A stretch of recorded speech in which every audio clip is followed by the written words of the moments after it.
Pajjiżna rnexxielu jassorbi 100% tal-fondi Ewropej allokati għal perjodu bejn l-2007 u l-2013 li jammontaw għal 987 miljun euro.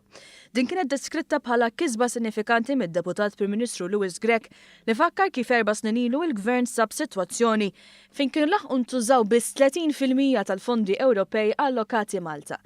Bekk kienu friskju li jintilfu madwar 200 miljun euro wara li mal-50 proġett waqgħu lura taħt amministrazzjoni preċedenti. Kien għalhekk li l-Gvern kellu jaġixxi fil-pront, saħaq Grech. Aħna indirizzajna l-problemi li kien hemm, il-problemi li kien hemm kienu prinċipalment fuq kwistjoni ta' burokrazija, nuqqas ta' deċiżjonijiet u wkoll xi bottlenecks li kien hemm fis-sistema.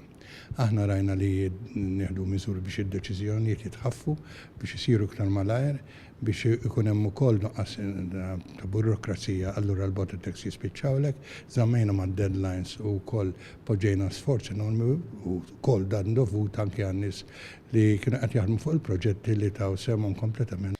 Segretarju parlamentari għal fondi Ewropej Ian Borg fisser kif minn dawn il-fondi 136 miljun euro kienu allokati fis-settur tal-edukazzjoni, 74 miljun euro għal kura tas-saħħa, 71 miljun euro kienu investiti fl-ambjent Malti u 50 miljun euro oħra kienu allokati fi skemi li minnhom ibbenefika is-settur privat. Dan fil-waqt li ntlaħqet ukoll il-mira li 10% tal-fondi Ewropej ikunu allokati għal proġetti fawdex. Bekk ma ntilifx ċenteżmu minn dawn il-fondi Ewropej saħaq Borg li fisser kif il-Gvern diġà arranka biex il-fondi Ewropej allokati għal Malta għal perjodu 2014-2019 jitqasmu b'mod gradwali tul il-perjodu u mhux f'salt fl-aħħar. Fil-fatt sal-aħħar tas-sena 50% tad-911 miljun euro f'dati f'idejn pajjiżna diġà se jkunu kommessi. Id-Deputat Prim Ministru saħaq li l-fondi Ewropej huma l-iktar vantaġġ tal-Unjoni Ewropea tanġibli li jgħinu liċ-ċittadini jkollhom qabża fil-kwalità tal-ħajja tagħhom. Kif ġara f'pajjiżna fejn permezz ta' dawn il-fondi tieb ir-riżors uman, issaħħet l-infrastruttura u natat spinta lill-intrapriżi żgħar u medji.